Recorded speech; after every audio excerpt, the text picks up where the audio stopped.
양민의 잡지사 8월호 9번째 페이지. 구독자들에게 하나라도 더 알려주고자 몸을 낮추고 검지를 지켜듣는 남자, 잡지사의 지도교수, 숭실사이버대 환경안전공학과 교수로도 활동하고 계신 곽시식 작가와 함께합니다. 어서 오세요. 안녕하세요. 곽시식입니다. 자, 오늘은 곽시식 작가님과 함께 지도의 과학에 대해서 얘기를 그렇군요. 그냥 넘어갑시다. 네. 예, 저도 자랑스럽진 않아요. 네네. 예. 네. 지도의 과학에 대해서 얘기를 해보겠습니다. 저희 이제 잡지사 오늘 녹화 시점을 기준으로 이제 국내 고정밀 지도를 해외에 반출할지 말지 정해야 하는 시한이 다가오고 있어서 지금 주목을 받고 있는데, 뭐 관련 중요한 회의를 앞두고 있다 이런 소식이 들려오고, 뭐 신문 보도를 보면 최종 결정은 9월로 연기될 가능성도 있다. 뭐 이런 기사도 있습니다. 저희는 일단 과학적인 궁금증을 풀어보는 시간이니까 일단 지금 구글에서 요청하는 지도가 구글 측은 이렇게 말을 합니다.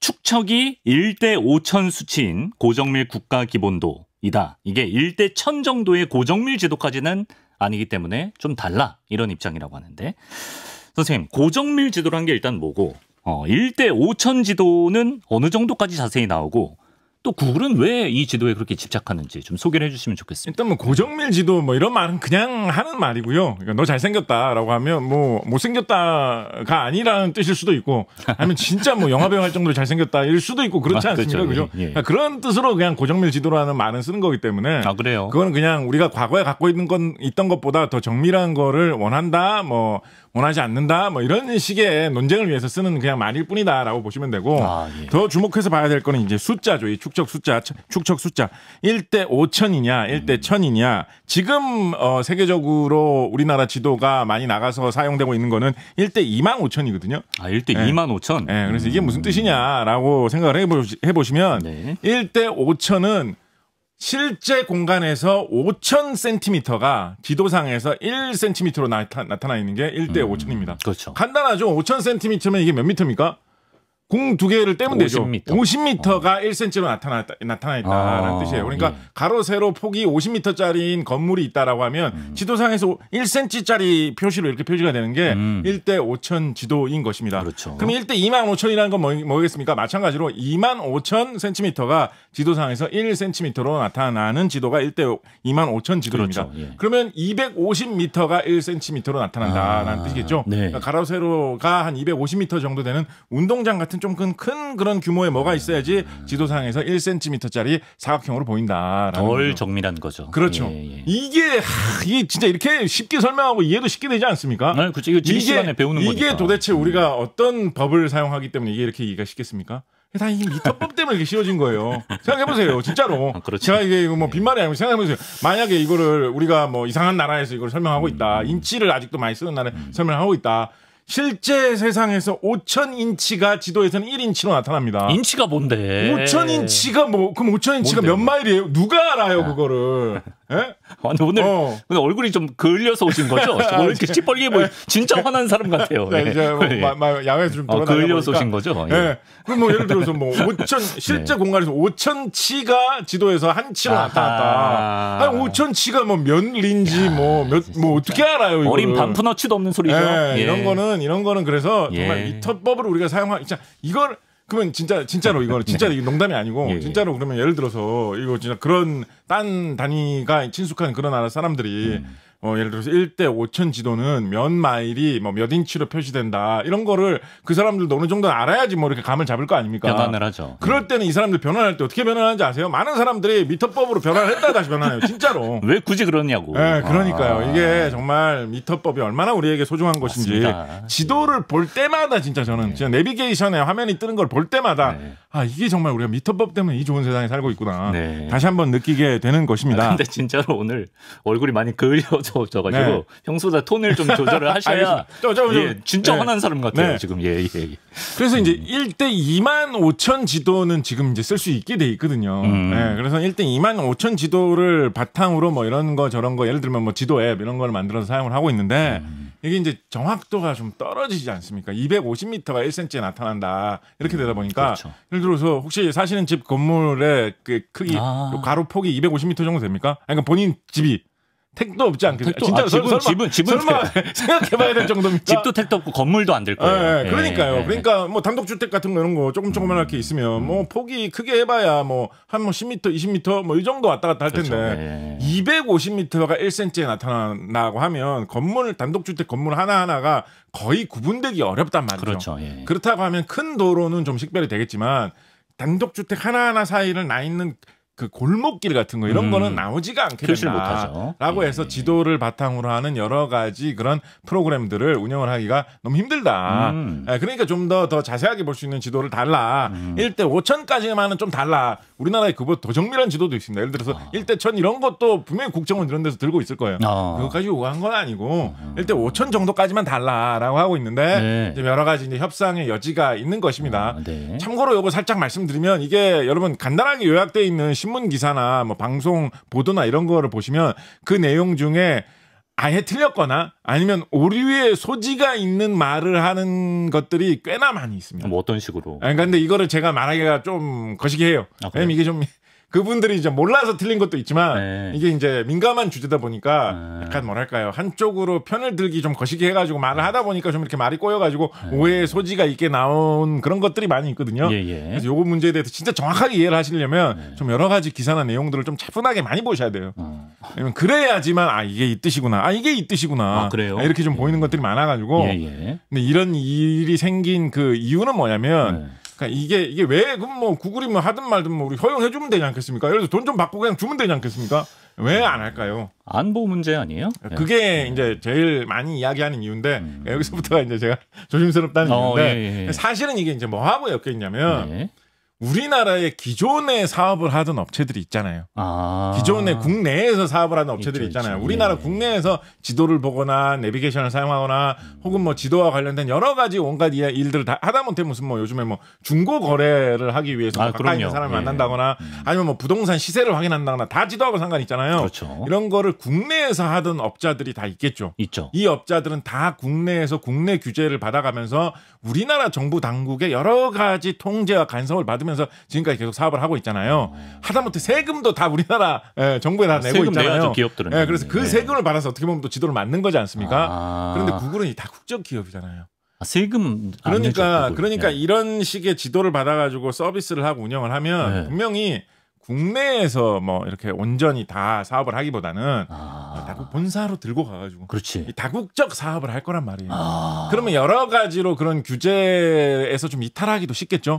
그리고 뭐 그런 걸 떠나서 근본적으로 구글이 돈을 많이 벌면 세금을 한국에 내기보다는 미국에 주로 많이 내지 않겠습니까? 그 문제 있죠. 그러니까 그런 여러 가지 상황을 볼 때 국내에 경쟁하는 지도로 가지고 사업을 하는 업체들이 껄쩍지근한 거예요. 이거를 지금 우리가 뼈 빠지게 사업을 하고 우리 국민들이 내가지고 만든 지도인데 이걸 구글한테 주고 그렇게 함으로 인해서 구글이 더 잘 된다고 할 때 그 이익도 어차피 우리나라의 세금으로 많이 안 돌아올 것 같은데 이걸 어디까지 해야 되나 이런 게 있는 겁니다.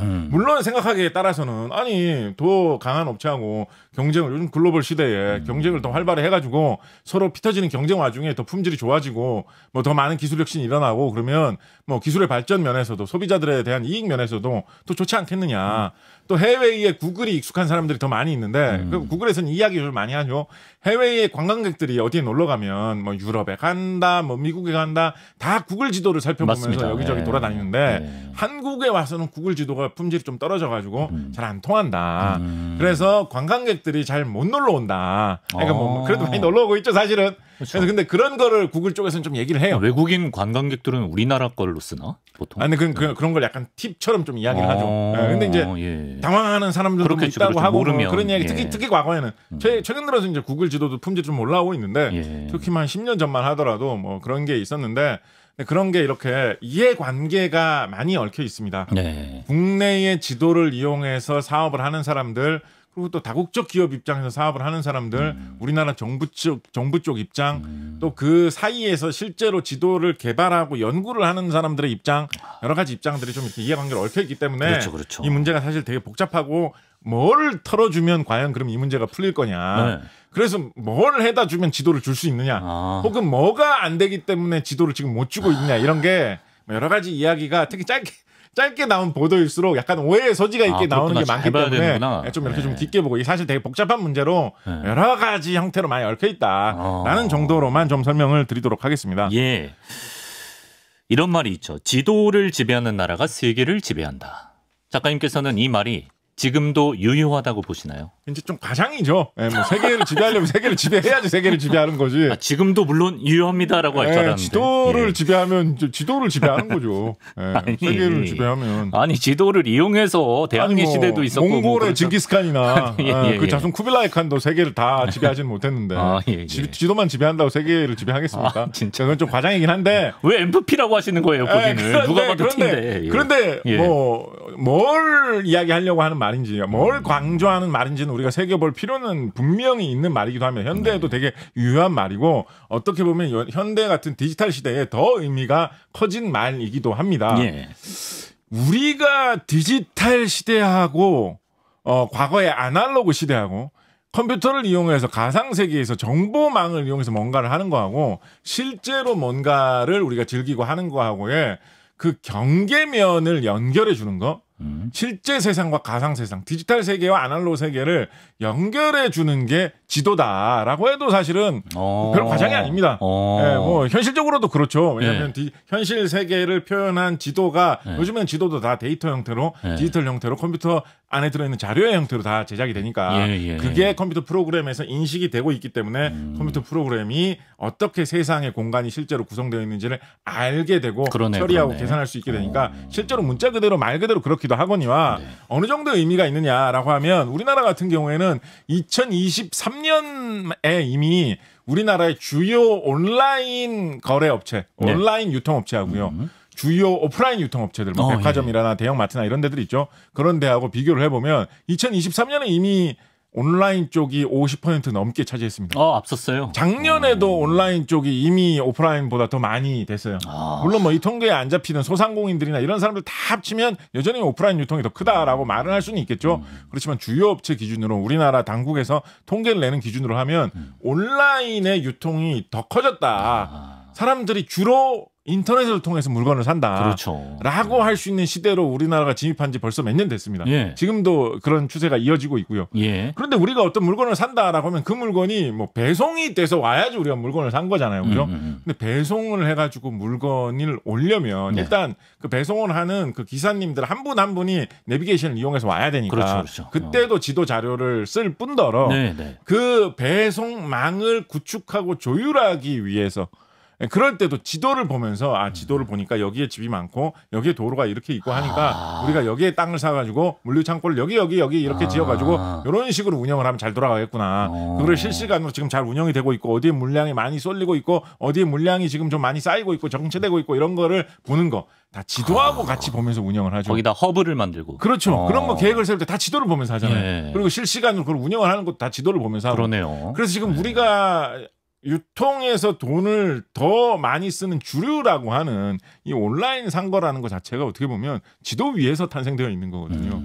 그렇기 때문에 굉장히 지금 산업적으로 경제적으로 큰 의미를 갖고 있고, 거기다가 추가로 앞으로 미래가 되면 자율주행이 점점 더 많이 확대될 거다라고 이야기를 하고 있죠. 자동차를 직접 운전을 안 하고 컴퓨터가 자동차에 설치되어 있는 프로그램이 대신 사람 대신 운전을 해준다라고 이야기를 하고 있고, 지금도 일부 자동차에는 뭐 간단하게는 뭐 스마트 크루즈 컨트롤 뭐 이런 이름으로 있죠. 차선 정도 잡아주는 것부터 시작을 해가지고 조금 더 기능이 많이 나와 있는 거는 뭐 어느 정도 좀 이렇게 운전을 대신해 주는 것도 여러 가지 형태로 지금 개발이 되어 있는 상태인데, 그런 것도 길이 어디로 뻗어 있고 길이 어느 정도 폭이고 이 길에는 어떤 교통 법규가 적용이 되고 있고 이런 거를 다 컴퓨터 프로그램이 인식을 해가지고 자동차를 움직여 주려면 지도 정보가 있을 때만 활동을 할 수가 있겠죠. 그래서 이미 지도가 디지털 세상에서 굉장히 중요한 시대가 되었고 앞으로도 더 중요해질 거다.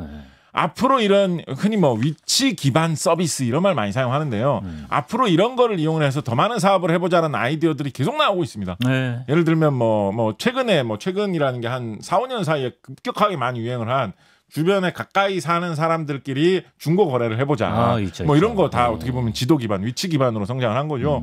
그리고 우리나라에서는 아직까지 뭐 우리나라에서도 어느 정도의 뭐 그런 덩어리는 있는 것 같은데 그 위치를 이용을 해가지고 근처에 사는 사람들이 네가 하는 일을 뭔가 도와줄 수 있는 게 뭐가 있는지를 찾아서 추천을 해주겠다. 그런 거 있더라고요. 네, 뭐 그런 류의 여러 가지 서비스들. 하다못해 뭐 배달 음식, 제육볶음, 뭐 그렇죠. 이런 것들 계속해서 위치 기반으로 더 성장해 나갈 거다라고들 그렇죠. 많이 이야기를 하고 있거든요. 그래서 이런 것의 중요성이 더 커질 거다라고 볼 수가 있겠습니다.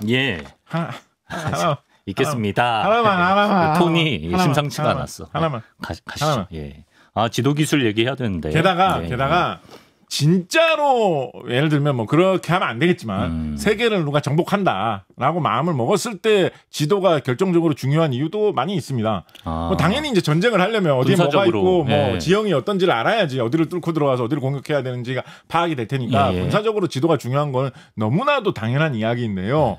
그 이상으로 이런 좀 세밀한 디지털화되어 있는 컴퓨터에 사용할 수 있는 자료로 저장되어 있는 지도가 좀 중요할 수밖에 없는 이유로 어떤 것도 꼽아볼 수가 있냐면 미사일을 쏘더라도 그렇죠. 그렇죠. 특히 현대 미사일 같은 경우에 옛날 미사일 같은 경우에는 어떤 식으로 발사를 했냐면 그냥 대충 종이 지도를 보고 방향과 높이를 계산해가지고 그냥 쐈습니다. 이 정도 속도로 저쪽 방향으로 이렇게 쏘면 우리 로켓에 달려있는 연료의 양이 얼마니까 어디까지 올라갔다가 떨어지면 저쯤 떨어지겠다라고 하면서 쐈거든요. 살 떨린다. 그러면 당연히 잘 안 맞겠죠. 그죠? 대충 근처에 떨어지겠죠. 그러면 그럴 때는 뭐 원자폭탄을 던진다든지 원자폭탄을 떨어뜨리면 근처에 다 뭐 엄청난 파괴가 일어날 테니까 별로 명중 안 시켜도 되잖아요. 안 그러면 미사일을 한 100발 정도 쏴가지고 근처 일대에 여기저기 떨어지면 어차피 우리는 그 근처를 다 파괴하는 게 목적이기 때문에 그냥 100발 쏜다 뭐 이런 작전을 쓸 수밖에 없었거든요. 그러다가 기술이 발전하면서 우리 예전에 이 이야기 한번 한 적 있죠.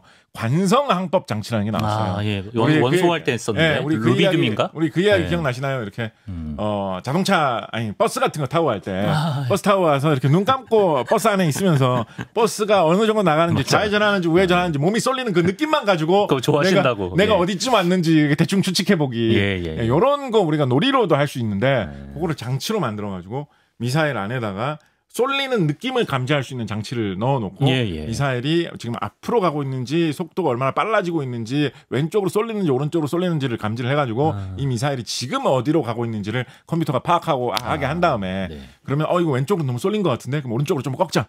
오른쪽으로 너무 쏠렸잖아. 왼쪽으로 좀 꺾자. 앞으로 좀 더 가자. 요거를 조절을 해가지고 좀 더 정확하게 맞춘다. 이런 게 관성항법 장치를 이용해서 미사일을 이렇게 유도하는 조종하는 방법입니다.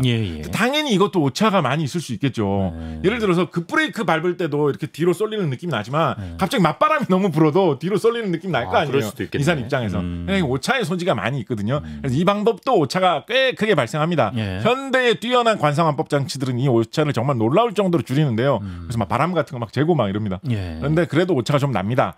그래서 요즘은 굉장히 많이 쓰이는 방법이 GPS를 이용하는 방법을 많이 써요. GPS 이용하는 방법 많이 씁니다. 그래서 이게 자꾸 딴 얘기 과감하게 생각하고 그런데 GPS는 어떤 문제가 있느냐? GPS는 어떤 문제가 있느냐? GPS는 인공위성하고 통신을 하면서 전파를 주고받으면서 자기 위치를 파악하는 방법이거든요. 그렇죠. 그래서 누가 방해 전파를 주변에다가 쏴버리면 미사일이 혼란을 겪을 수가 있어요. 최악의 경우로는 누가 방해 전파를 그냥 통화가 안 되게 통신이 안 되게 방해만 하는 게 아니라 진짜 GPS 위성이 보내는 신호인 것처럼 가장을 해가지고 가짜 신호를 딱 심어주는데 미사일이 달린 컴퓨터가 그걸 속는다라고 하면 GPS 해킹이라고 하죠. 이런 일이 일어나면 미사일이 방향과 위치를 완전히 착각할 수 있겠죠. 그럼 미사일이 엉뚱한데 예를 들면 내가 쐈는데 우리 편 땅에 떨어지는 이런 일이 발생할 수도 있잖아요. 진짜 무섭다 이거. 그래서 GPS는 외부와 통신을 하는 방식이기 때문에 방해 전파 위협이 있거든요. 그래서 그리고 뭐 우리가 무슨 원격으로 조작해주는 방법 이런 것도 방해 전파 위협이 있잖아요. 그렇죠. 그래서 20세기 후반에 요거 미국에서 아마 제일 먼저 개발됐을 거예요. 미국에서 개발되어가지고 지금까지도 꽤나 많이 사용되고 있는 방법이 지형 대조 방식으로 유도를 하는 방법입니다. 지형을 파악해서 이게 뭐냐면 미사일에 카메라가 달려 있어요. 그래서 예를 들면 땅바닥을 이렇게 보면서 날아가는 거예요. 그리고 이 미사일의 내부에 장착되어 있는 컴퓨터에 뭐가 들어있겠어요? 지도가 들어있는 거예요. 그래서 내가 바닥에서 촬영하는 이 모양하고 네. 산이 있고 강이 있고 바다가 있는 이 모양하고 대조. 내가 들고 있는 이 지도하고 얼마나 일치할지는지 보는 거예요. 딱 정확하게 일치하면 내가 제대로 된 길로 가고 있는 거죠. 그렇지. 봤는데 내가 갖고 있는 지도상에서는 강이 좀 약간 왼쪽에 좀 있다라고 돼 있는데 카메라로 찍은 영상에서 강이 좀 오른쪽으로 있는 거예요. 이건 거짓이다. 이거 좀 더 가야 되겠는데 좀 오른쪽으로 좀 더 가야지 좀 제대로 일치하겠는데 미사일이 그거를 보고 판단을 해가지고 방향을 잡아가면서 정확한 위치로 갈 수 있겠죠. 그래서 수많은 이런 유도 미사일 무기들이 이런 지형 대조와 항법을 이용을 해가지고 적을 정확하게 공격하는 거를 방해 전파의 위험도 줄이면서 하고 있거든요. 아직도 많이 쓰고 있습니다. 네. 이거를 하려면 전 세계 각 지역, 특히 우리 편이 공격을 하고 싶은 적 지역에 대한 세밀한 지도가 있어야지만 이게 가능하겠죠. 그렇죠. 참고로 이거를 그래서 사막 같은 데서 쓰기가 좀 어렵대요.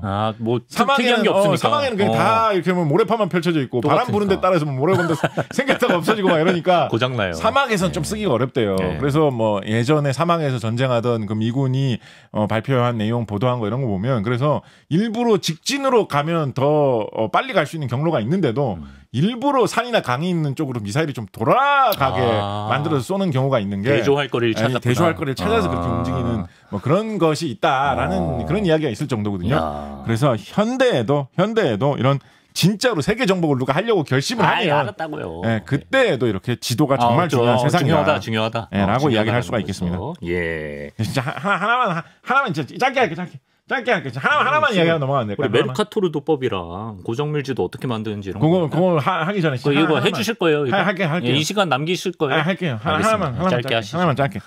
뭐야 이게? 특히 우리나라에서는 이 지도를 지배한다 하는 자가 세계를 지배한다라는 이 이야기가 정말 좀 남일 같지 않게 들리는 우리나라가 대한민국 사람 입장에서 더 좀 가슴으로 파고들게 느껴지는 이런 느낌이 들 수밖에 없는 이유가 뭐가 있냐면 역사적인 건가요? 그렇죠. 그래요? 우리나라 국내 기록 중에 우리나라 사람이 우리나라 역사에 대해서 쓴 기록 중에 지도에 대해서 명확하게 남아있는 기록 중에서 거의 제일 오래된 걸로 치는 거. 예외적으로 이거보다 더 오래된 기록이 좀 있으려면 있을 수도 있을 것 같긴 한데 그래도 비교적 더 명확해 보이는 걸로 이게 좀 제일 오래된 지도에 관한 기록인 것 같은데 라고 볼 수 있는 역사 서술 기록으로 많이들 이야기를 하는 게 서기 628년에 고구려에서 만들었던 지도에 관한 기록입니다. 고구려에서? 뭐 어떤 그런데 기록이에요? 이 지도 기록이 어떤 일이 있었다라는 그 사건 설명 속에서 등장을 하냐면 이 시대가 중국 당나라 시기거든요. 요 바로 앞 시기에 당나라의 그 전시대 나라였다고 하는 수나라하고 고구려가 엄청난 전쟁을 벌였잖아요. 그래가지고 수나라 망했죠. 뭐 일지문덕 장군 대활약하고 수나라 망했죠. 수나라 망했다 그랬더니 고구려에서 막 이렇게 했을 거 아니에요. 당나라라는 더 센 나라가 중국에 다시 생긴 거예요. 첩첩산중이네. 그 상황에서 이 지도가 등장합니다. 뭐라고 등장하느냐? 고구려의 봉역도, 고구려 지도를 말하는 거예요. 고구려 지도를 고구려 사신이 당나라에 가가지고 당나라 임금님한테 바쳤다라고 돼 있어요. 바쳤다고요? 네. 우리나라 지도입니다. 안 쳐들어오는 조건으로 잘 가지십시오라고 바쳤다라고 돼 있어요. 뭐 상세한 그 앞뒤 정황에 대한 설명은 없는데 왜 바쳤지? 다들 이거를 뭐라고 이해를 하냐면 이런 옛 시대의 지도를 내 땅의 지도를 어떤 딴 나라의 임금님한테 바친다는 거는 내 나라를 네 나라인 것처럼 생각을 해라.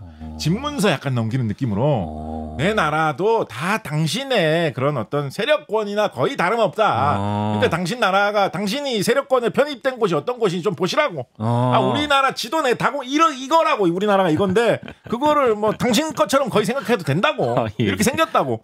그런 의미로 말하자면 숙이고 들어가는 의미로 우리는 숨길 게 없다. 다 오픈할게. 잘 좀 해달라. 의미로 우리 수나라하고 전쟁하가 진짜 피곤했는데 우리 당나라하고 또 전쟁하고 싶지 않다고. 우리가 형님으로 모시겠다고. 우리나라도 거의 뭐 당나라 뭐 당신 임금 입장에서 뭐 고구려가 뭐 우리의 말을 안 듣고 적이고 이런 식으로 생각하지 말고 거의 그냥 한 집안 비슷하게 이렇게 생각해 주시라고. 우리가 지도까지 바치지 않냐고.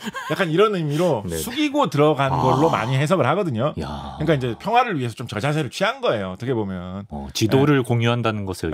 그렇다 보니까 우리나라의 이런 역사적인 느낌으로 볼 때 지도를 어떤 준다, 바친다라는 게 아예 좀 하필이면 우리나라의 지도에 우리 DNA의 그게 역사에 우리나라의 시초가 약간 이런 데에 약간 있어 이상하게. 예. 그래서 조금은 더 뭔가 이야기해 볼 거리가 더 있다. 그런 얘기를 해볼 수 있겠습니다. 예, 그렇군요.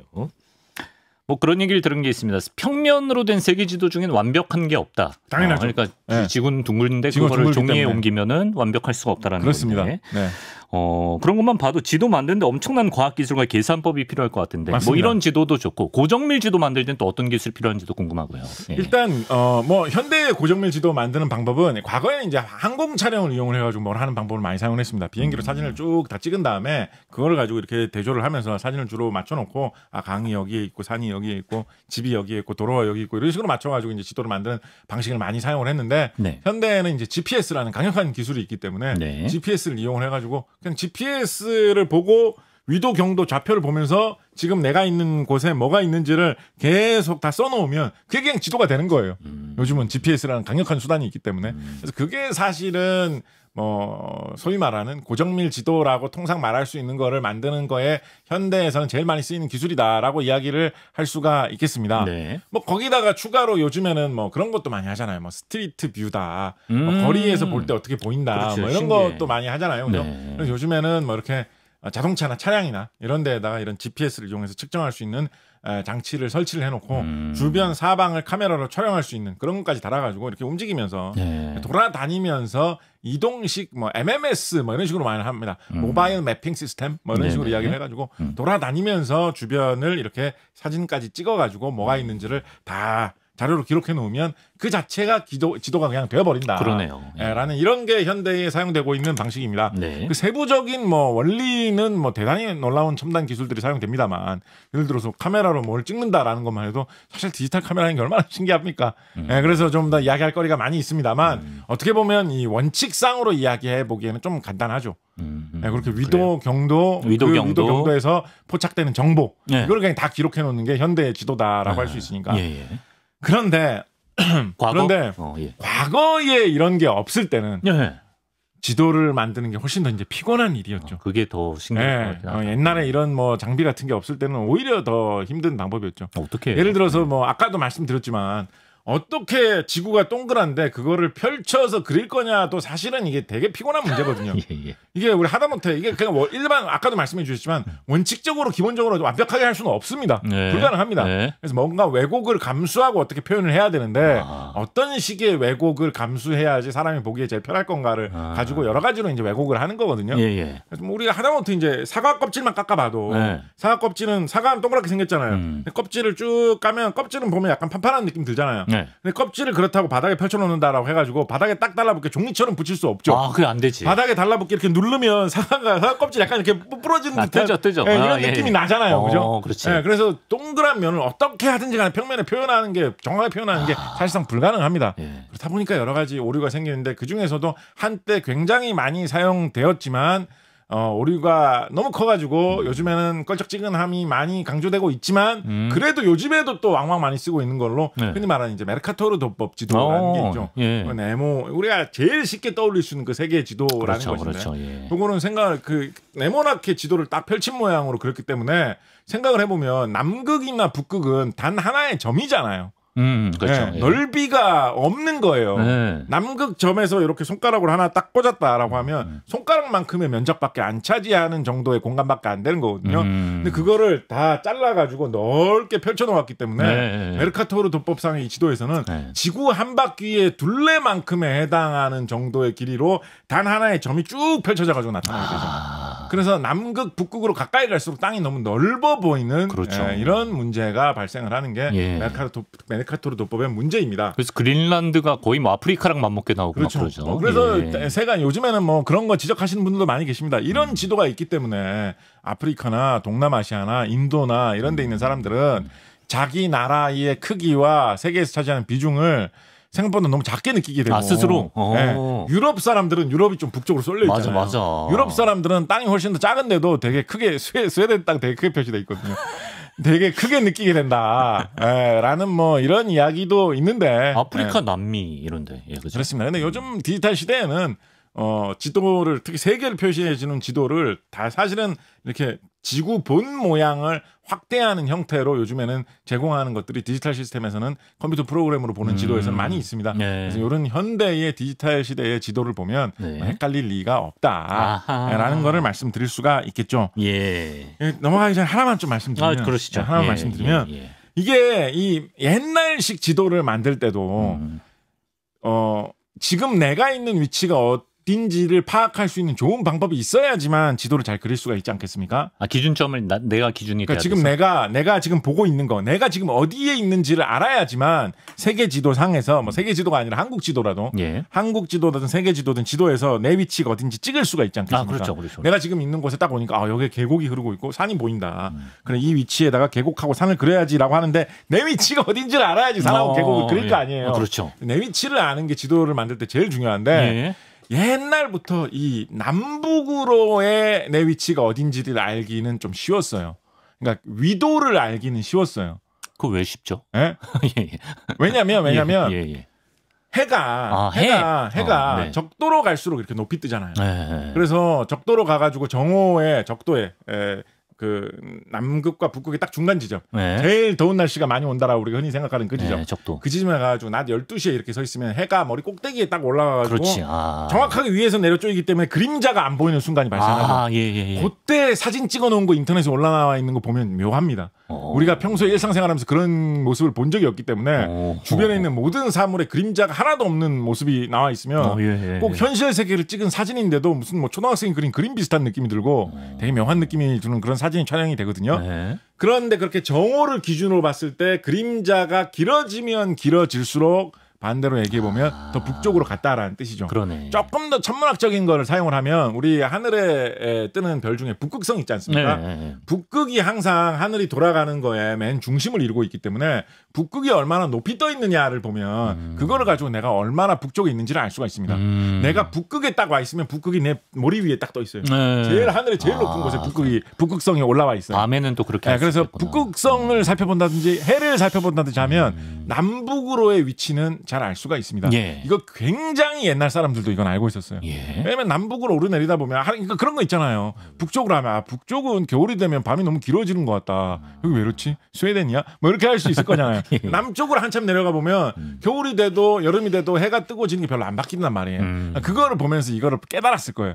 그래서 위도를 알아내는 거, 남북으로 내 위치가 어딘지를 알아내는 거는 쉽고 아주 옛날부터 알고 있었습니다. 경도는요? 그런데 경도, 동서로 내가 어디 있는지 알아내는 방법이 골치 아픕니다. 이게 사실상 마땅한 방법이 잘 없어요. 이게 기본적으로 이게 왜 없냐면 지구가 자꾸 돌잖아요. 지구가 그렇구나. 우주에서 보면 지구가 자꾸 돌잖아요. 그러니까 내가 동쪽에 내 위치 여기다라고 해도 시간이 지나면 돌아가는 거예요.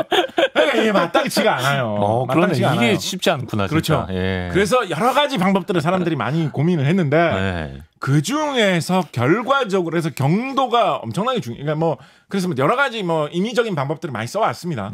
그래서 근데 이게 시간이 지날수록 정밀한 지도를 많이 만들려고 하니까 이 경도라는 게 굉장히 중요한 문제다라는 사실을 사람들이 알아낸 거예요. 당연히 중요하죠. 경도를 모르니까 이게 뭐 항해도 제대로 할 수 없고 예를 들어서 옛날에 유럽 사람들이 세계 여기저기 침략하고 정복 많이 하러 다닐 때 야 여기 내 땅이다 점령했다 정복했다 여기 사는 원래 살던 사람들 우리가 다 쓸어버렸다 여기 우리 세상 한 다음에 배를 하나 보내가지고 야 이제 본국에 돌아와가지고 사람들 다 데려오라 그래 여기 우리 땅이야라고 했는데 본국에서 사람들이 뭐다 여기인지를 못 찾아 그 땅이.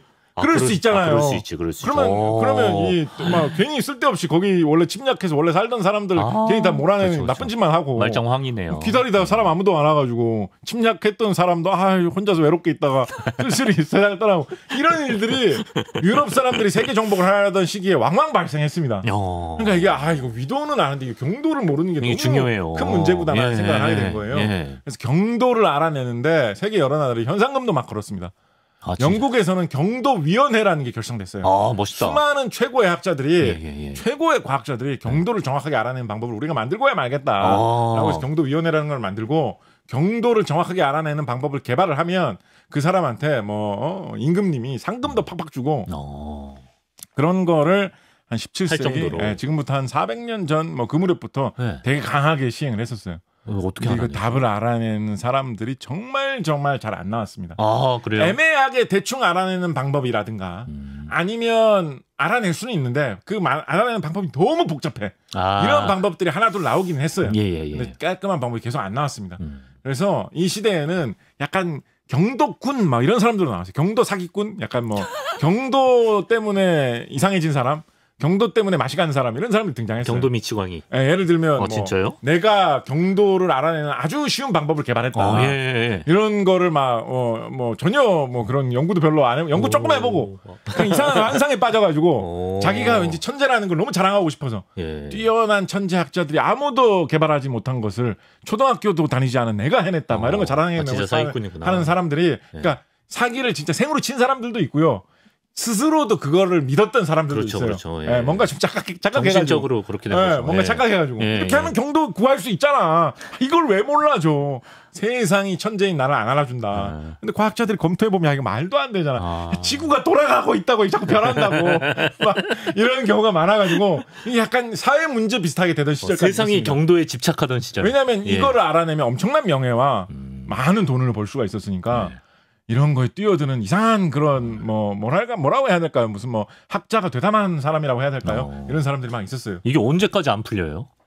공식적으로 제일 많은 사람들이 이 사람이 경도 문제를 해결했다라고 지목하는 사람들이 사람이 1773년에 이 문제를 해결했다라고 인정받은 영국의 존 해리슨이라는 사람이었어요. 존 해리슨. 존 해리슨 이 사람 직업이 이 사람이 뭘 하던 사람이 이 사람 무슨 기술을 개발했던 사람이었을까 이 사람? 뭐 배 몰던 사람 아니에요. 아마 배도 좀 몰았을 수 있겠죠. 근데 이 사람이 주특기로 삼는 기술이 따로 있었어요. 뭐죠? 이 사람이 뭘 만들던 뭘 개발하는 사람이 있느냐 이거 들으면 감이 빡 오실 거예요. 달력? 비슷한 방향으로 갔어요. 시계 만들던 사람이에요. 시계 만들던 사람이요? 시계. 왜냐하면 생각해 보세요.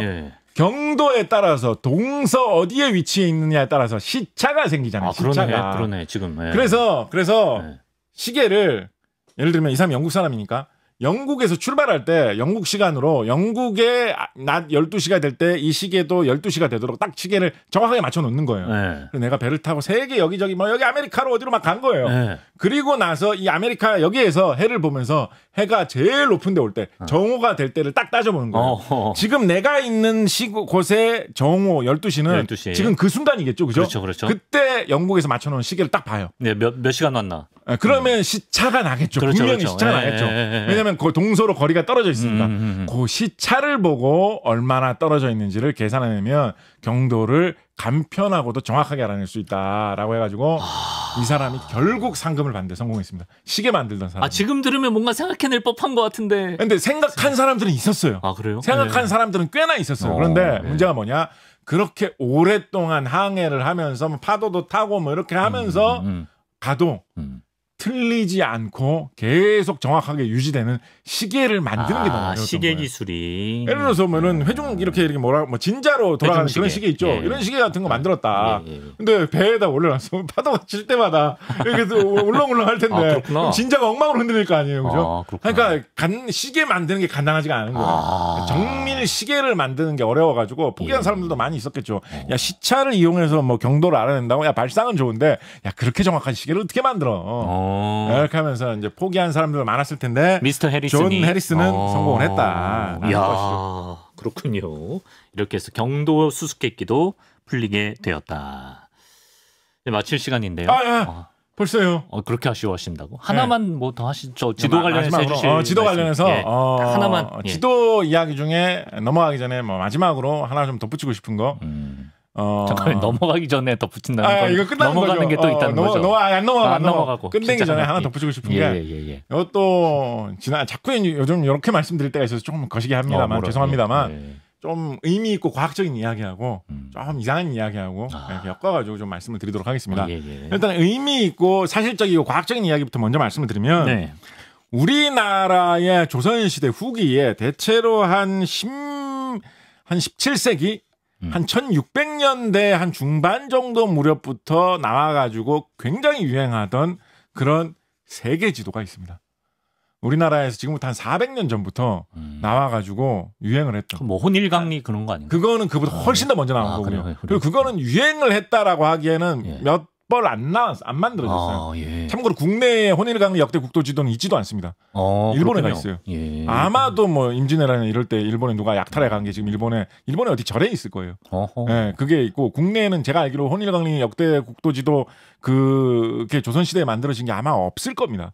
그래요? 그게 크게 그것도 정말 뛰어난 지도입니다. 그 시대 기준으로는 거의 뭐 세계 최고급의 품질을 자랑한다라고 할 만한 세계 지도인데요. 한반도가 엄청 크긴 하지만 그거는 국내에 크게 유행했다고는 할 수 없는데요. 예. 지금 말씀드리는 천하도라고 하는 17세기에 1600년대 중반 무렵부터 유행했던 지도는 한 200년 정도 국내에서 조선에서 돌아다니면서 유행을 했어요. 유행을 탔다. 많은 사람들이 예를 들면 무슨 지도책 같은 거를 하나 만들잖아요. 예. 그러면 약간 멋스럽게 세계 예를 들어서 우리나라 옛날에 교과서 같은 거 보면 사회 교과서 이런 거 보면 괜히 앞 페이지 딱 펼쳐보면 거기에 세계지도 하나 붙어 있고 있죠. 그리고 뭐 사회과부도 다이어리 수첩 이런 거 보면 뒷면 펼쳐보면 괜히 세계지도 하나 이런 거 많이 있잖아요. 왜 있는 거야? 생각해보니까. 그런 식으로 조선시대에 지도에 관련된 책 같은 거를 이렇게 만들다 보면 조금 멋삼아서 이게 세계 전체의 모습이다. 라는 식으로 하나 들어가던 천하도라고 하는 지도가 있습니다. 저건가요? 맞습니다. 저 지도가 우리가 실제로 알고 있는 세계 지도 모습하고는 너무 다르잖아요. 동그라네요. 너무 다르잖아요. 우리가 알고 있는 세계 지도 모습 어디가 어딘지 딱 봐서 모르겠죠. 그죠? 전혀 모르겠습니다. 그래서 다르잖아요. 그래서 이거는 뭐 이런 정상적인 지도는 아닌 것 같다라고 생각을 했고 그리고 다 여기 적혀 있는 내용이 다 당연한 얘기지만 다 한문으로 되어 있고 뭐 이렇다 보니까 이거는 중국에서 만든 어떤 상상의 지도 이런 거를 만들었는데 그게 어떻게 하다가 조선에서 흘러 들어와가지고 뭐 유행한 게 아닐까라고 좀 대충 생각했던 시절도 있었습니다. 그런데 시대가 흐르면서 학자들이 계속 연구를 하다 보니까 이 지도가 이런 이상한 세계 지도가 허무맹랑하지 않아요? 중국에도 없고 일본에도 없고 한국에서만 저런 모양의 특이한 세계 지도가 나왔고 나왔을 뿐만 아니라 이상하게 조선에서는 되게 유행을 했다라는 특이한 사실을 알아내게 됐어요. 한국 고유의 지도네요. 그렇습니다. 그래서 한국 고유의 말하자면 그리고 한국 고유면서도 되게 유행을 했던 그런 희한한 세계 지도입니다. 이 지도를 보면 아까 아주 좋은 점을 잘 지적을 해주셨는데요. 일단은 되게 특이하게도 지도가 동그랗게 생겼어요. 그렇습니다. 동그랗게 생긴 지도가 우리나라 옛 지도 중에서는 잘 없거든요. 근데 이거는 전 세계의 모습을 일단 동그란 틀 속에서 그렸습니다. 그 자체도 좀 특이한 모습이고요. 지도의 내용, 이 지도만 가지고도 얘기를 해보자면 한도 끝도 없습니다만 오늘의 좀 중심 이야기로 들어가서 말씀드리면 이 지도의 내용을 살펴보면 중심부에 있는 큰 대륙 같은 거 하나 있죠. 중심에 뭐가 있어요? 저기 보면 중국이 표시되어 있고 조선이 표시되어 있고 일본도 표시되어 있습니다. 중국이라고 써있네 제일 가운데. 그래서 우리가 아는 현실의 나라들이 저 중심 대륙에는 좀 많이 표시가 되어 있어요. 거기 보면 약간 낯선 이름들도 표시가 되어 있는데 예를 들면 안남이라든가 섬라라든가 대완이라든가 월지라든가 이런 이름도 표시가 되어 있는데 이것도 사실은 좀 더 연구를 해보면 안남은 베트남을 일컫던 옛말이고요. 섬라는 태국을 일컫던 옛말이고요. 대완 같은 경우에는 지금의 우즈베키스탄 지역 일부를 일컫던 옛말이고 월지 같은 경우에는 지금의 아프가니스탄 동부의 일대를 일컫던 옛말입니다. 아시아는 커버를 하네요. 그래서 아시아는 어느 정도는 표현을 하고 있어요. 어느 정도는. 그리고 대충 보면 뭐 서역 여러 나라 뭐 이런 식으로 해가지고 유럽도 살짝은 좀 포함하려는 듯한 이런 느낌도 조금 있습니다. 그래서 나름대로 조선시대 사람들이 좀 파악하고 있던 그런 친숙하게 생각하고 있던 현실 세계의 지명들도 꽤 많이 들어가 있어요. 근데 가장자리 울타리처럼 표시된 저 땅은 뭐죠? 그렇죠. 그리고 가장 굿포인트. 그래서 가장자리에 저 울타리처럼 되어 있는 저 부분들하고 그리고 저 울타리처럼 되어 있는 부분하고 중앙에 있는 대륙하고 사이에 저 바다 있죠. 저 바다에 있는 여러 가지 섬나라 같은 부분들 있지 않습니까? 이런 나라에 있는 이 위치에는 전혀 엉뚱한 상상 속의 지명들이 많이 등장하고 있습니다. 그래요? 그래서 처음에 이게 연구될 때는 중국에 예전에 중국에 뭐 2000년도 더 전에 중국에 되게 고대에 등장했던 산해경이라고 하는 책이 있어요. 약간 어떻게 보면 신화적인 책입니다. 중국 사람들이 믿던 뭐 세계의 서쪽 끝으로 가면 뭐 이상한 뭐 불의 세상이 있고 세상의 동쪽 끝으로 가면 해가 솟아오르는 그런 섬이 있다. 해가 동쪽에서 뜨나요? 그런 식의 신화적인 내용을 많이 표현해 놓은 산해경이라고 하는 2000년도 더 전에 중국에서 나온 책이 있는데 그 중국의 신화 속에 나오는 지명들이 이 책에 많이 이 지도에 천화도에도 많이 실려 있거든요. 그래서 초창기에는 이거를 보고 중국의 산해경을 보고 감명을 받은 어떤 조선시대 사람이 중국의 산해경의 내용을 지도로 표현해 놓은 것은 아닐까? 라고 추측했던 적도 있었습니다. 네, 네. 근데 자세히 보니까 산해경에 있는 내용만 나와 있는 것도 아니고 네. 아까 말씀드렸듯이 현실 세계에 그런 내용도 좀 나와 있잖아요. 안남. 그래서 그게 전부는 아니다라는 걸로 결론을 내리게 되었습니다. 그래서 사실은 이 지도가 약간 되게 유행하는 지도거든요. 한 점만 있는 것도 아니고. 색감이 예뻐. 그런데도 색칠 버전이 여러 가지가 있어요. 또 여러 가지예요? 네, 여러 가지 치장도 여러 가지로 돼 있는 다양한 버전이 있어요. 그만큼 유행해서 그런 거거든요. 네. 그래서 이 지도에 대해서 아직까지도 연구할 것들이 남아있는 그런 수수께끼의 지도이기도 합니다. 네. 지도이기도 합니다. 네. 예를 들어서 이 지도에 보면 식목국 뭐 이런 나라가 있거든요. 식목국. 네, 식은 먹을 식자고 목은 나무 목자거든요. 그래서 이게 뭐 나무를 먹는 사람들이 사는 나라인가? 뭐 이상한 느낌이 드는 이런 이름이에요. 근데 식목국이란 이런 지명은 중국의 책 같은 데 안 나오고 아까 말한 산해경 이런 데 안 나오거든요. 도대체 뭘 보고 조선시대 사람들은 식목국이라는 나라가 어디에 있다라고 표시를 했느냐. 족명국이라는 나라도 있어요. 족명국 무슨 발족자에다가 밝을 명자를 쓰거든요. 발에서 다 빛이 나는 사람들이 살고 있는 나라인가? 하여튼 뭐 되게 이상한 그런 나라들이 막 표시가 돼 있어요. 그래서 뭘 보고 이 지도를 만들었느냐에 대해서 뭐 여러 가지 이야기들이 많이 있고 지금도 연구하는 걸리버 여행기 생각난다고 연구하시는 분들이 꽤 있습니다. 그래 실제로 용백국 이런 나라 표시돼 있어요. 용백국이 거기 사는 사람들은 키가 보통 사람의 한 100배쯤 되는 엄청난 거인들이 사는 나라다 이런 게 있는데 이거는 아까 말씀드렸던 중국의 고대 신화를 서술해 놓은 산해경에 나와 있는 나라 이름에서 빼가지고 여기 실어 놓은 겁니다. 네네. 그래서 이런 게 있는데 이게 그래서 초창기에는 어떤 의견도 있었냐면 이런 의견도 있었습니다. 조선이 병자호란 때 청나라한테 공격을 당해가지고 좀 치욕스럽게 패배를 했잖아요. 그렇죠. 그랬을 때 아직까지 세상에 어떤 질서가 뒤집히지 않았다. 아직까지도 조선시대 사람들이 전통적으로 생각하던 세상에 가치관이 남아있다라는 거를 되게 이렇게 내보이기 위해서 그거를 되게 굳건하게 주장하면서 마음을 다잡기 위해서 되게 복고적으로 돌아가가지고 중국이 세계의 중심이고 조선이 바로 그 옆에 있고 여러 잡다한 나라들이 사방에 흩어져 있는 그런 세계지도 모양을 만든 것이다 라는 설도 한때는 유행을 했었습니다. 초심을 찾자. 초심을 찾자이기도 하고 한편으로는 좀 현실을 인정하지 못하는 그런 조선 어떤 선비들의 태도를 드러낸 거 아니냐 어떻게 보면 좀 부정적으로 본 거죠. 그런 시각도 한때는 좀 나와 있었습니다. 근데 요즘에는 정반대로 이거를 말하자면 좀 긍정적으로 해석한다 그럴까요? 반대로 해석을 해가지고 조선시대 사람들이 정보가 부족해서 세상의 정확한 그런 세계 지도를 세밀하게 이해해서 여러 번 이렇게 사용할 그 정도에는 좀 도달하지 못했지만 그래도 여러 가지로 교류를 하는 와중에서 예를 들면 명나라 시대 이럴 때 유럽에서 사람들이 명나라에 찾아와가지고 뭐 명나라 임금님 찾아가가지고 뭐 보물도 주고 이런 적 많이 있었거든요. 뭐 이런 천주교 이런 거 전파도 하고 막 이런 거 많이 했었거든요. 그래서 세계가 중국, 조선 이런 것보다도 훨씬 더 넓다라는 사실을 깨닫고 충격을 받은 조선시대 사람들이 나름대로의 관점에서 최대한 큰 세상을 표현하기 위해서 여러 가지 조선 사람들의 구미에 맞는 정보를 다 뒤섞어 놓은 지도가 천화도가 아니냐. 어떻게 보면 세계를 보고 싶어 했던 그 옛사람들의 꿈을 드러내는 지도가 아니냐. 뭐 이런 이야기도 해볼 수가 있겠습니다. 그래서 유행을 아직 안 끝났나 보네. 하나만 끝나기 전에 하나만. 아직 안 끝났나 보네. 하나만. 그래서 이제 여기까지 마무리 좀 해주세요. 여기까지는 이제 좀 이제 믿으시면 되는 이야기예요. 그래서 유행했을 수 있다. 이상한 이야기를 하나 해드리면 이상한 이야기. 가만 보면 그래서 뭐 중국의 여러 가지 책 속에서 따온 나라 이름도 기재가 돼 있고.